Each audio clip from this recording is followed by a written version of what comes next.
Leak, iPhone 9, SE2 announcement date announced.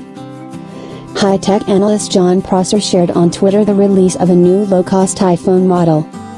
According to sources inside Apple, the iPhone 9, SE2 will launch on April 15 and go on sale April 22.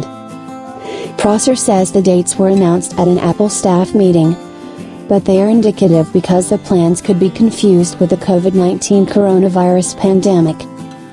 The launch of the iPhone SE2 was due in March, but the release of the smartphone was delayed due to production issues caused by a coronavirus outbreak in China.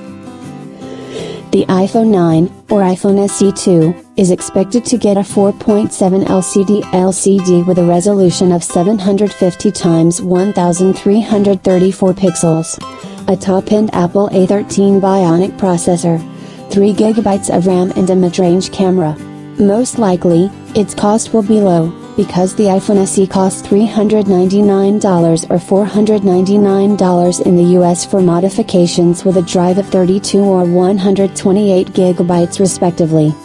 iPhone 9, SE2 will be different from the more expensive iPhone models that are ready for release in 2020.